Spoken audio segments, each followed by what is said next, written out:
Bonjour les bibiches à la crème et bienvenue dans une autre vidéo vlog Corvette où là ce coup-ci aujourd'hui on est dans la vallée de la mort qui tue.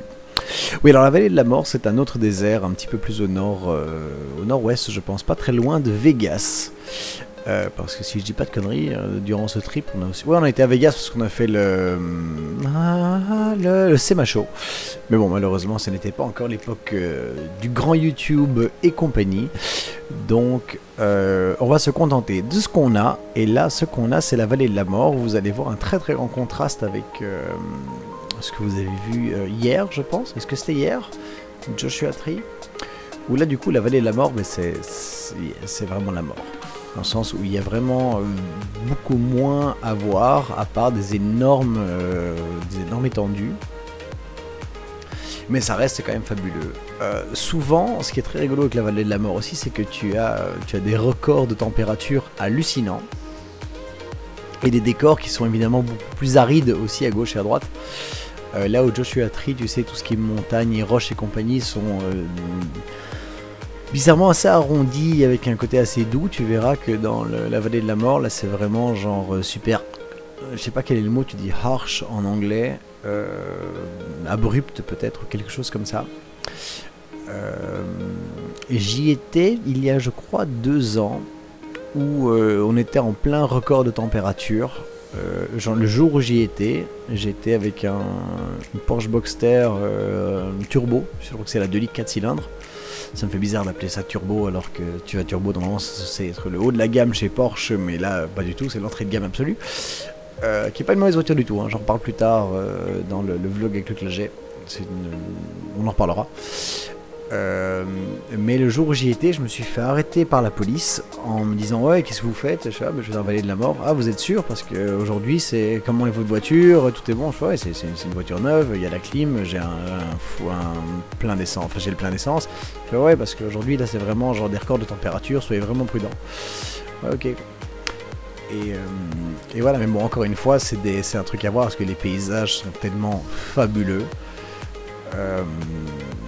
C'est fabuleux de dépaysement, tu vois, surtout quand tu sais, quand tu vas visiter normalement quelque part. Qu'est-ce que on s'arrête là encore, c'est peut-être très joli. Quand tu vas visiter quelque part,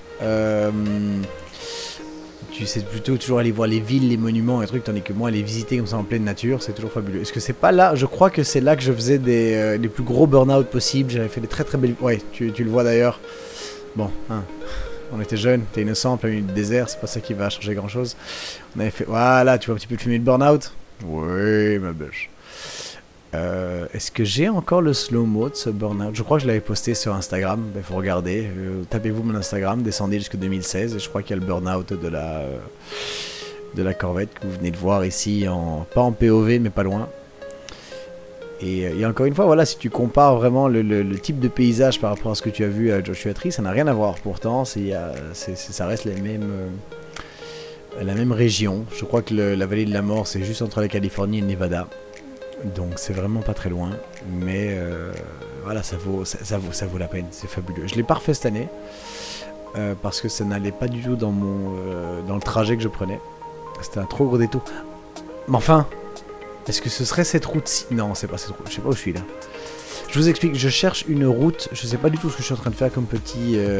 Ah si, j'ai été faire des photos de la Corvette devant un bâtiment abandonné. Avec mon immonde t-shirt marron que j'avais reçu au Beverly Wilshire, l'hôtel de Pretty Woman. Voilà, horrible t-shirt marron qui écrit BW en orange dessus. Très bon choix de couleur. Qu'est-ce que je disais? Oui, je cherche depuis dans ce trip là. Malheureusement, apparemment, je l'ai pas filmé. J'avais réussi aux alentours de Palm Springs à prendre une route de côte, pardon, où j'étais monté genre super haut et j'avais une vue de toute la vallée. La vallée de Coachella, tu vas me dire. Mais ah voilà, je suis à 0 mètre d'altitude, tu disais bien. Parce que dans la vallée de la mort, tu vas en dessous du niveau de la mer. Ce qui est assez rigolo, genre tu peux descendre assez bas en dessous du niveau de la mer. Je ne sais plus de combien, mais tu descends en dessous du niveau de la mer, ce qui était assez rigolo. Et je recherche cette route. J'ai été la chercher déjà 2 fois, mais je sais plus où c'était. Je n'arrive plus. Je regarde sur Google Maps, je regarde avec mes yeux en me baladant et je n'arrive plus à remettre les mains. J'arrive plus à remettre les roues plutôt sur cette route que j'avais trouvée lors de ce trip. Et voilà, malheureusement, tu sais, maintenant avec Google Maps, tu peux retracer quasiment tous tes trajets, tout ce que tu veux. Ah, là, l'image, elle est parfaite. Hein. Ah, et attends, on dirait que je suis dans la coupée là par contre. Je viens de percuter, tu vois comme l'angle est très différent. Là, je suis en effet dans la C7 coupée. Je ne suis plus dans la cabriolet. Ouais, il m'aura jamais fallu que genre 5-6 minutes pour me rendre compte. Bah oui, 5 minutes 20. L'angle est très différent du coup. C'est pas mal pour le... C'est plus... Oula, une étrange petite route à sens unique. C'est joli pour le paysage, mais c'est moins chouette parce qu'on ne voit pas Edouard et on ne voit pas moi, donc c'est un peu moins engageant, je trouve. Mais donc oui, là j'avais fait le switch de la coupée. Je ne sais plus du tout pourquoi d'ailleurs, mais bon, voilà, on l'avait fait. Petite photo, ah, c'est joli, voilà, on s'arrête, on reprend. Oh, une Mustang rouge, parce que rouge, c'est la couleur la plus rapide. C'est pour ça que les Ferrari, elles sont rouges. Enfin, j'enregistre ça, on est dimanche 4 septembre, pour ceux qui ont suivi la Formule 1. Enfin, ça va, ouh, pour faire des sauts, faire des jumps. Enfin, tu vois comme quoi aussi la vallée de la mort, c'est des routes qui sont géniales à faire. C'est un vrai plaisir la Californie parce que, encore une fois, j'ai déjà répété 1000 fois, mais moi qui vis en Floride, la Floride, c'est tout plat, tout droit. Regarde comme c'est beau, quoi. Regarde comme c'est canon. La Floride qui est donc tout plat, tout droit. Moi, dès que je me retrouve dans des sinueux, je suis comme un gamin un matin de Noël, quoi, tu vois. Parce qu'ici, malheureusement, ça fait 4 ans que dès que je vais faire des balades, j'ai que des lignes droites, quoi. Et franchement, ça me fout le café. Mais bon, la Floride reste pour moi un des meilleurs endroits, peut-être pas au monde, parce que les goûts et les couleurs, mais un des meilleurs endroits où habiter en Floride. Surtout pour le climat social et culturel, enfin si on peut dire qu'il y a une culture aux États-Unis, et économique surtout. Donc voilà, mais tu vois à quel point genre vraiment ces routes, c'est hallucinant de plaisir, parce que ce sont vraiment des paysages qui sont dépaysants au possible. Au-delà de ça, que dire sur... oh là là, regarde, c'est beau ça, putain. Pardon, excuse-moi, j'ai juré. J'ai dit un gros mot. Je ne sais pas si j'ai le droit de dire des gros mots sur YouTube. Je ne sais pas, c'est une bonne question ça. Sûrement. Hein. Ouais, parce que comme je fais pas du contenu pour enfants. Mais est-ce que je me demande d'ailleurs, écoute, je me demande si à la fin de cette vidéo on roule de nuit. Ça veut dire que c'est là qu'on a poussé la Corvette. Est-ce que... Enfin, je sais que j'ai fait 300 km/h compteur avec cette voiture et je pense qu'on l'a fait de nuit dans le désert. Comme ça, tu sais, si on crève un pneu et qu'on va se tuer, on va se tuer bien loin. Et t'as un petit arrêt pipi. Qu'est-ce qu'on va faire les garçons? Petit arrêt pipi, on regarde la caméra, qu'est-ce qui se fait? Tu as encore de la batterie, tu as du truc, tu as de la clim? Je ne sais pas. Bon, je ne sais plus. C'était à 6 ans en même temps. Ouh, je rebaille. Je suis navré les gars, je crois que je baille dans... Ah, j'ai un plan. Ah oui, parce que de nouveau le réseau, hein, c'est... Je vous dis quand vous... Enfin bon, si vous êtes un tout petit peu ce genre de fan de ce genre d'aventure, vous en avez déjà fait, vous savez très bien que le réseau téléphone c'est pas votre copain, donc il faut être un minimum préparé. Ce que tu peux faire par contre qui aide énormément, Google Maps, tu peux télécharger à l'avance une partie des... Enfin tu peux télécharger à l'avance des zones, ce qui est incroyable quand tu voyages, parce que ça peut vraiment te sauver la vie. Mais bêtement pour éviter de te faire enculer par les taxis. Ah voilà, petit changement d'angle, comme ça on peut voir un petit peu l'intérieur de la voiture. Très bien foutu, une Corvette C7. Vraiment, c'est une bagnole qui fait tout extrêmement bien. Et aujourd'hui, comment tu dis, c'est value for money. Tu vas dire ça comment? Enfin, ce que ça coûte par rapport à ce que tu as. Ok, en Europe, je sais, vous avez les taxes, donc ça compte pas spécialement pour vous. Mais ici aux États-Unis, genre. C'est moins cher qu'une Golf GTI, quoi, tu vois. Et tu vois que dedans, il y a tout ce qu'il faut. Tu as les sièges refroidissants, tu as la clim, tu as un beau GPS, il y a du rangement, c'est confortable.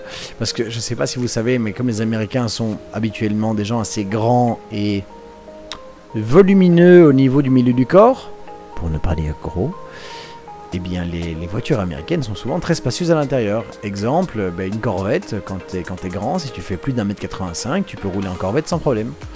Si tu fais plus d'1m85, rouler dans une voiture de sport, c'est assez compliqué d'habitude. Corvette, nickel. Voilà. Je dis ça, je dis rien. America, baby. Et là, vous voyez comme c'est vraiment les commandes au volant, tout ce que tu veux. Enfin, c'est vraiment une super bonne bagnole. J'avais absolument voulu m'acheter, moi, quand j'étais arrivé à Miami, la C7 ZR1. Mais c'était genre 150 000 $. Et où est-ce que je suis parti? Voilà, on est parti. Ah oui, oh, viens, prends une photo. Oh, on s'est assis. Oh, c'est joli. Oh, regarde. Oh, oui.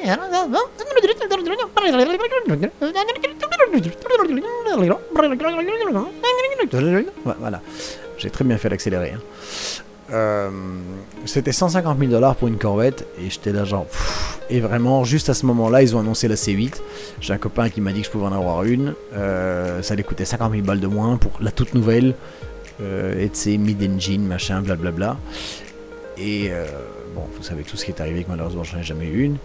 Et je sens que là je vais de nouveau me prendre une carotte avec la Z06 parce que j'ai un acompte, comment tu dis ça, j'ai un bon de commande pour une Z06. Mais ils font tout traîner. Ah oui, mais non, on ne peut pas, on ne sait pas en ce moment, les machins. Je l'ai déjà expliqué, mais aux États-Unis, les dealers, comment tu appelles ça, les concessionnaires ont tout à fait le droit de vendre les voitures plus cher que le prix officiel. Aux États-Unis, le prix officiel, ils appellent ça MSRP. C'est Manufacturer. Oula, là, on fait un petit peu de, on part à l'aventure. Tu vois que c'est une voiture de loc, hein. MSRP, ça veut dire Manufacturer Suggested Retail Price. Voilà, on n'a pas été trop loin. Ça va le demi-tour en 18 fois. Ça veut dire donc prix suggéré par le fabricant. Et le mot-clé évidemment c'est suggéré. Donc ils font en fait ce qu'ils veulent.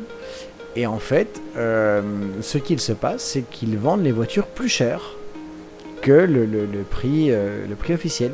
Et genre en ce moment, la cote pour une Corvette Z06, si tu veux acheter la nouvelle, ils te demandent 70, donc 70 000 $ de plus que le prix de la voiture. Donc je crois que la voiture coûte, avec les options correctement, genre entre 110 et 120.